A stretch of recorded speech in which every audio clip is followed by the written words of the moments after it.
અમદાવાદમાં રફતારના રાક્ષસો બેફામ બની રહ્યા છે। કારને ટક્કર મારી તેના આ જે દ્રશ્યો છે તે આપને સીસીટીવીમાં બતાવીશું। જનરક્ષક વાને એક કારને કેવી ટક્કર મારી તેના સીસીટીવી આપ જુઓ। ટક્કર બાદ 10 ફૂટ સુધી કાર ઢસડાઈ હતી।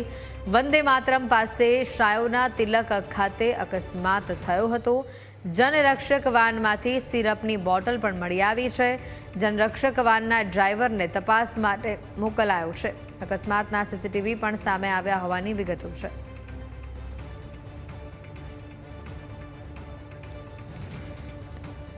જનરક્ષક વાનના ડ્રાઈવરને તપાસ માટે મોકલવામાં આવ્યો હોવાની વિગતો છે। આ સીસીટીવી આપ જુઓ કે જેમાં બેફામપણે આ જનરક્ષક ગાડી આવી રહી છે, જબરજસ્ત સ્પીડમાં છે અને આવીને રસ્તાની ડાબી બાજુ પાર્ક કરેલી ગાડીની પાછળ તે કેવી ધડાકાભેર અથડાય છે તે આપ જુઓ। આ બે ગાડીઓની અથડામણમાં જે આગળની ગાડી હતી તે 10 ફૂટ સુધી ઢસડાઈ હતી। ઘટનાના આ દ્રશ્યો અનેક સવાલો ઊભા કરી રહ્યા છે। સૌથી મોટી વાત કે આ જનરક્ષક ગાડીમાંથી સિરપની બોટલ મળી આવી છે, એટલે અહીંયા રક્ષક જ ક્યાંક ભક્ષક બનવાનું કામ કરતો હોય તે પ્રકારના દ્રશ્યો છે। ઓન ડ્યુટી ઉપર જો તેણે આ સિરપ પીધું હશે તો આગળ કેવા પ્રકારની કાર્યવાહી થશે તેને લઈને પણ સવાલો ઉઠી રહ્યા છે। અહીંયા જે આસપાસના લોકો હતા તેઓનું કહેવું છે કે ડ્રાઈવર નશામાં હતો।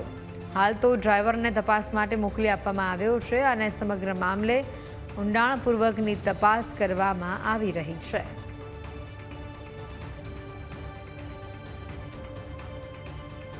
વંદે માતરમ પાસે શાયોના તિલક પાસે આ અકસ્માત થયો હોવાની વિગતો સામે આવી છે।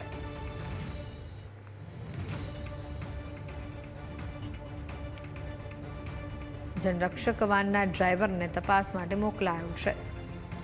અકસ્માતના સીસીટીવી પણ સામે આવ્યા છે। અકસ્માત થતા લોકોના ટોળે ટોળા સ્થળ પર ઉમટી આવ્યા હતા।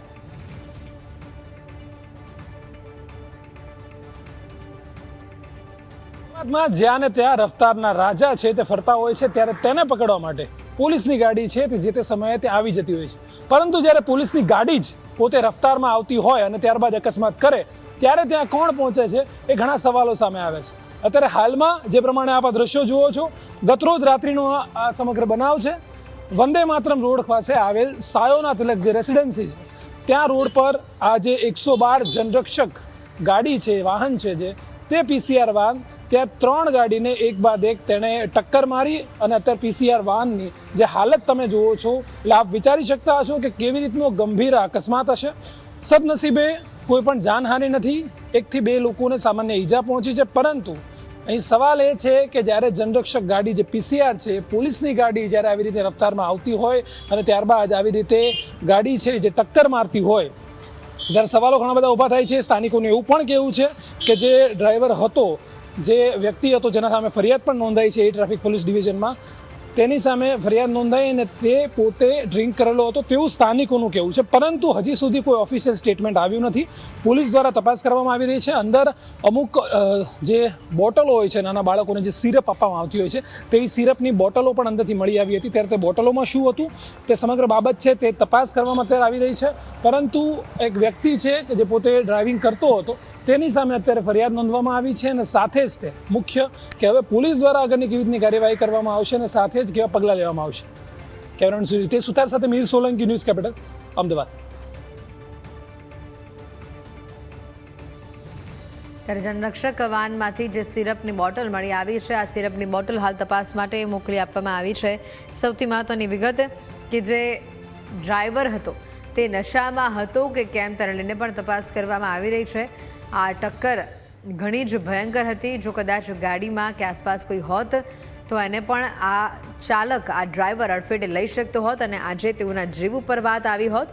પરંતુ સદનસીબે મોડી રાત્રિનો સમય હોવાના કારણે આ ઘટનામાં જાનહાનિ ટળી છે। જનરક્ષક વાનમાંથી કેટલીક સિરપની બોટલો પણ મળી આવી છે, જેને લઈને પણ તપાસ કરવામાં આવી રહી છે। વંદે માતરમ રોડ પાસેની આ ઘટના કે જેના સીસીટીવી હાલ આપ ટીવી સ્ક્રીન ઉપર જોઈ રહ્યા છો।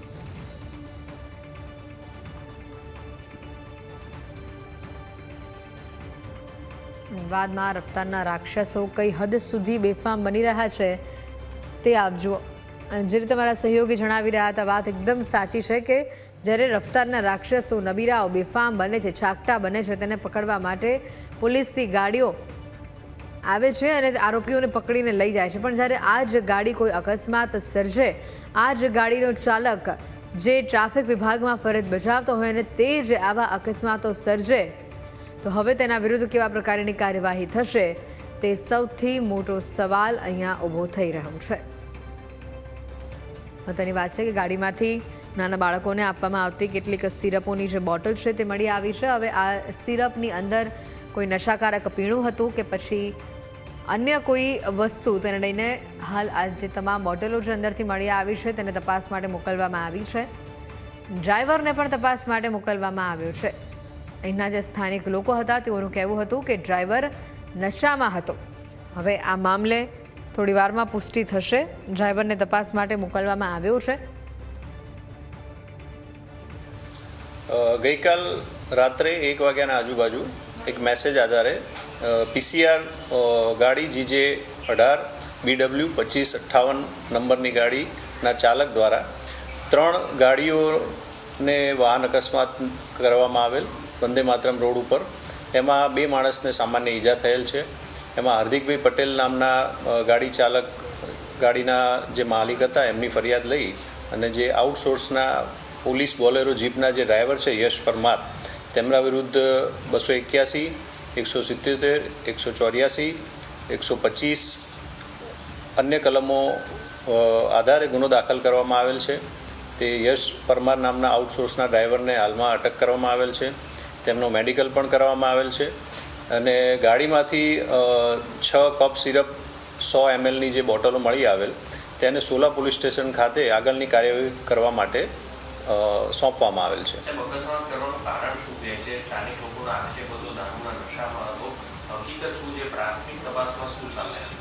હાલમાં અમે તે યશ પરમાર નામના જે આઉટસોર્સના ડ્રાઈવર છે તેમની મેડિકલ ચકાસણી કરવામાં આવેલ છે.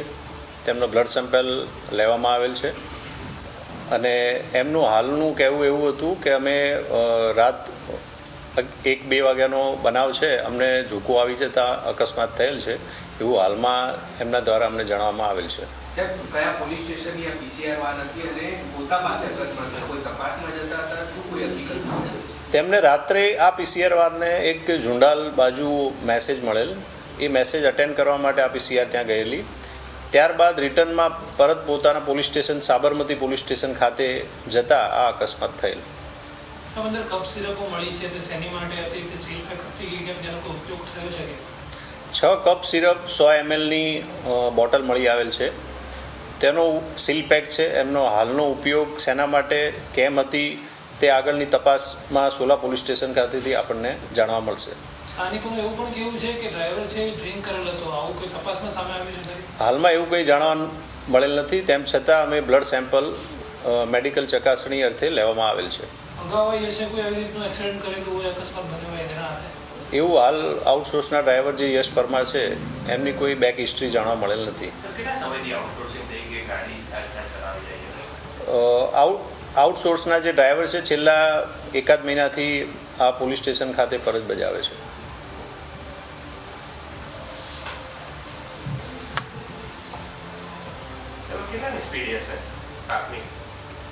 સ્પીડ એટલી જણાઈ આવેલ નથી. તેમ છતાં FSLને બોલાવવામાં આવેલ છે અને ચોક્કસ એની સ્પીડ કેલ્ક્યુલેટ કરી અને જણાવવામાં આવશે. તપાસના કામે સામેલ પણ રાખવામાં આવશે.